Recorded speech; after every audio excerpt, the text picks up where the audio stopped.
امشب اصلا قرار نبود این اپیزودو ضبط کنم.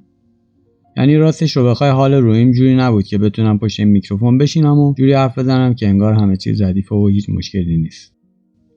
اما دقیقا همین بیحالی، همین خستگی منو کشوند اینجا. داشتم به این فکر میکردم که ما چقدر بازیگرای قابلی شدیم. چقدر توی این تئاتر بزرگ زندگی نقش آدمای خوب، قوی، مهربون و بی اشتباه و تمیز بازی میکنیم. نمیدونم تو هم این روزا این سنگینی عجیب رو روی شونات حس میکنی یا نه. پس تو هم اگر مثل من فکر میکنی میخوایم با هم دیگه این موضوع رو باز کنیم.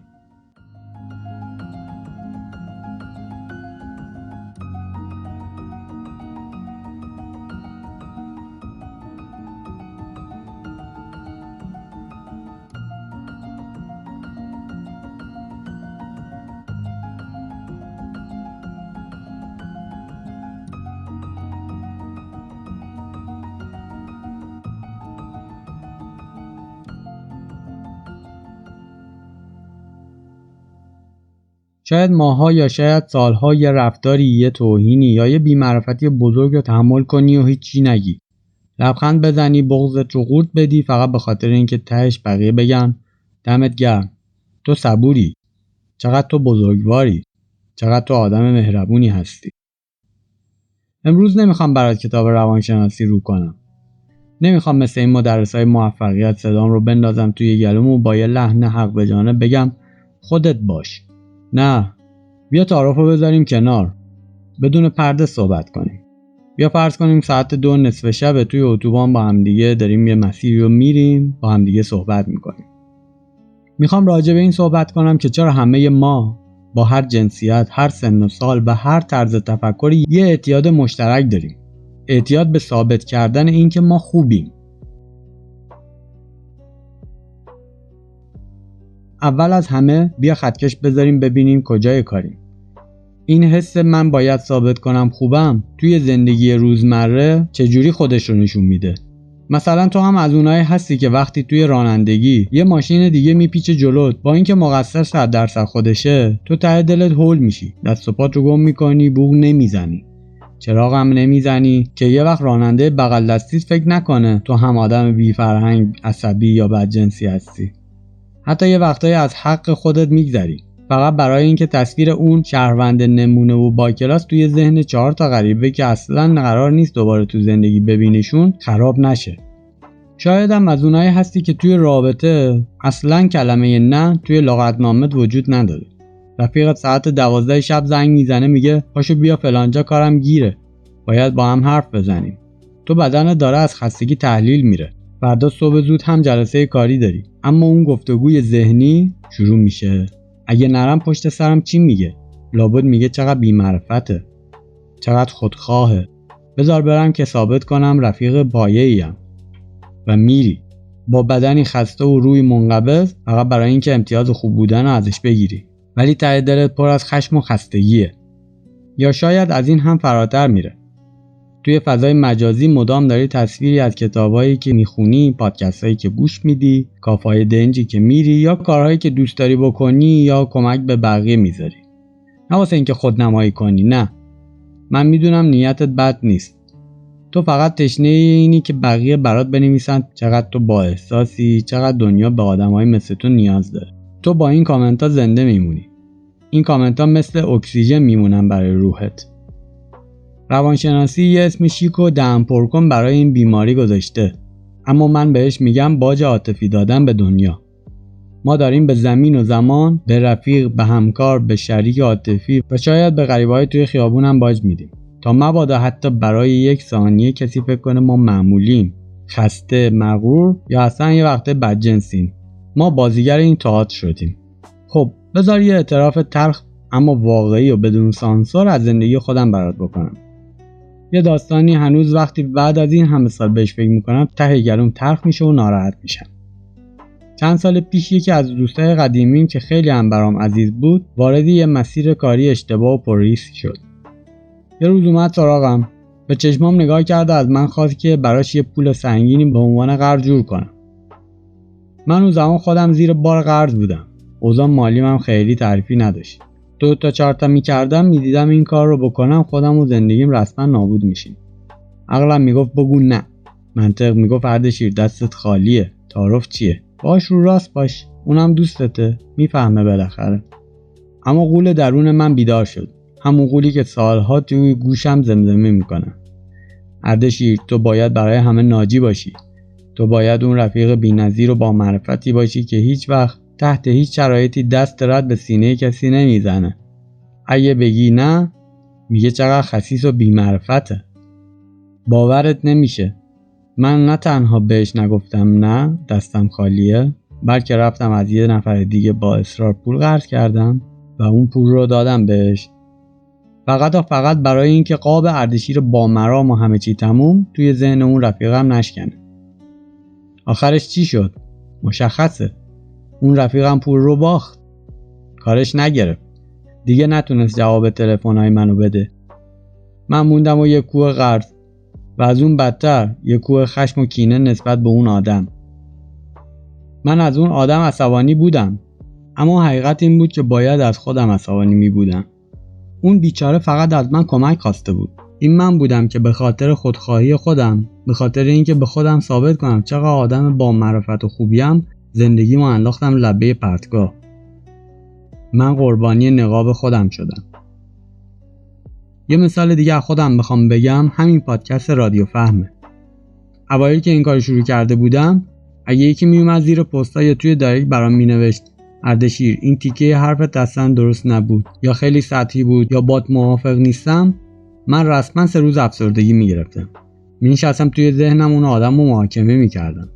سناریو مینوشتم، کتابا رو بالا پایین میکردم که چجوری یه متن طولانی براش بنویسم و بهش ثابت کنم منظور من بد نبود و من چقدر آدم فهمیده و با مطالعه و عمیقیم.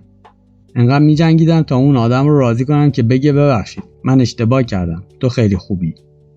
بعدها یه روز داشتم تنهایی قدم می‌زدم. از خودم پرسیدم اردشیر تو توی اون بحثا واقعا دنبال حقیقت بودی؟ یا فقط داشتی سعی می‌کردی که تصویر بی‌نقص و بی‌عیب خودت رو توی ذهن یه غریبه حفظ کنی؟ جوابش مشخص بود. دومی. بیا یه لحظه عمیق‌تر بهش نگاه کنیم. چرا اینجوری شدیم؟ چرا همه ما از هر قشر رو با هر طرز تفکری انقدر تشنه تاییدیم؟ چرا حاضریم خودمون رو زجر بدیم ولی بقیه از دستمون ناراحت نشن؟ بیا برگردیم به عقب، به اون زمانی که خیلی بچه بودیم. یادتون میاد وقتی مدرسه نمره 20 میگرفتیم مامان بابا چجوری نگاهمون میکردن؟ چجوری بغلمون میکردن و پوزمون رو به فامیل میدادن؟ یادت وقتی توی مهمونی‌ها ساکت می‌نشستیم، دست به شکلات‌ها هم نمی‌زدیم و شیطنت نمی‌کردیم، مهمونا میگفتن وای چقدر این بچه خوب میفهمه، اصلا اذیت کن نیست. ما از همون بچه‌ای یاد گرفتیم که خود واقعیمون اون بچه‌ای که یه وقتایی دلش میخواد جیغ بزنه، گریه کنه، تنبلی کنه یا اصلا اسباب بازیش رو به کسی هم نده، خریداری نداره و طرد میشه.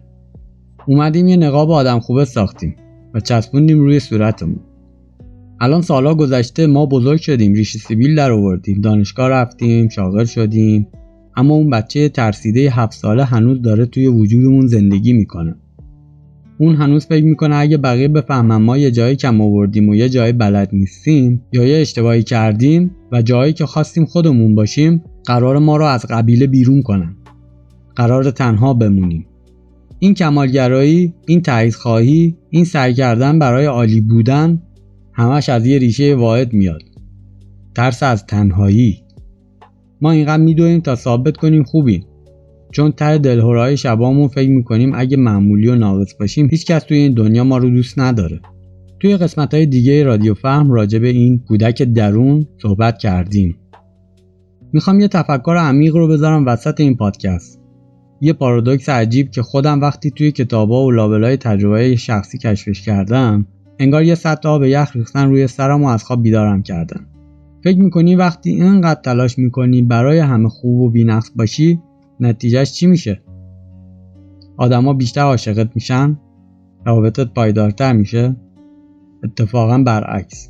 وقتی تو همیشه نقاب من همه چیز ردیف، من هیچ عیب و نقصی ندارم، من همیشه مهربونم و هیچ وقت عصبانی نمیشم رو میزنی، آدما با اون نقاب تو رفیق میشن، نه با خود واقعی تو. تو در واقع داری دور خودت یه دیوار بلند صیقلی و ضخیم از جنس بی‌نقصی میکشی. حقیقت تلخ زندگی اینه که هیچ کس نمیتونه یه دیوار سنگی رو بغل کنه و باهاش احساس صمیمیت کنه. وقتی تو هیچ وقت به رفیقت نمیگی خستم، وقتی هیچ موقع اشتباهات رو قبول نمی‌کنی و براش گارد میگیری و اجازه هم نمیدی بقیه اشکا و ضعفات رو ببینن، داری فرصت یک رفاقت واقعی، یک عشق حقیقی و ملموس رو از اونها و از خودت دریغ می‌کنی. آدم‌ها عاشق نقص‌های همدیگه میشن. این نقص‌ها، این ترک‌ها، این شکستگی‌های روح ماه که باعث میشه مثل تیکه‌های پازل به هم گره بخوریم و جفت بشیم. نه اون ویترین اتو کشیده و صاف و صوف بیروحمون. وقتی مدام میخوایم به دنیا ثابت کنیم خوبیم، داریم یه پیغام پنهون بسیار مخرب به مغزمون میدیم. داریم به خودمون میگیم من در حالت عادی همینجوری که هستم بد، زشت و ناکافیم. پس باید با کارهای بیرونی، با باج دادن به بقیه این حقیقت زشت رو بپوشونم. این یعنی بزرگترین خیانت به خود واقعیت. امشب که این قسمت از پادکست تموم شد، وقتی گوشی رو گذاشتی کنار، هندزفری رو از گوشت در آوردی، قبل از اینکه بخوابی برو جلوی آینه، چون من هم این کارو کردم و حالم خیلی بهتر شد. چند ثانیه زل بزن توی چشمای خودت. اون نقاب سنگین، خسته کننده و غبار گرفته من باید بهترین باشم، من باید همه راضی نگه دارم، من باید ثابت کنم آدم فوق‌العاده‌ای هستم رو برای چند دقیقه هم که شده از روی صورتت بردار. بذار پوست روحت یکم هوا بخوره. به اون آدمی که توی آینه بهت زل زده نگاه کن.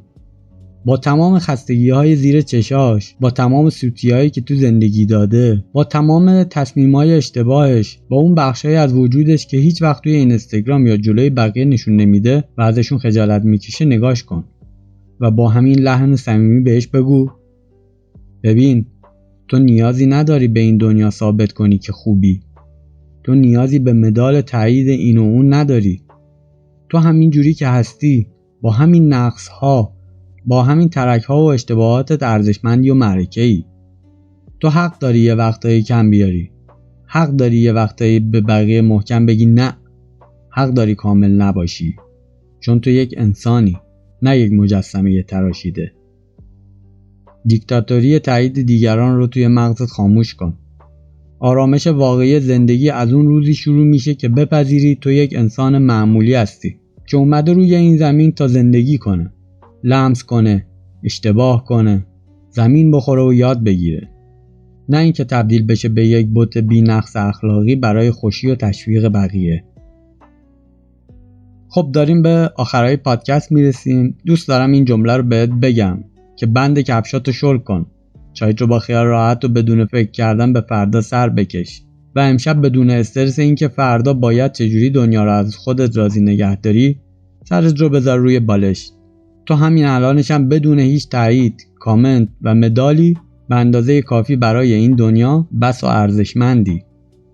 ممنونم که امشبم گوش دلت رو سپردی به اردشیر و رادیو فهم.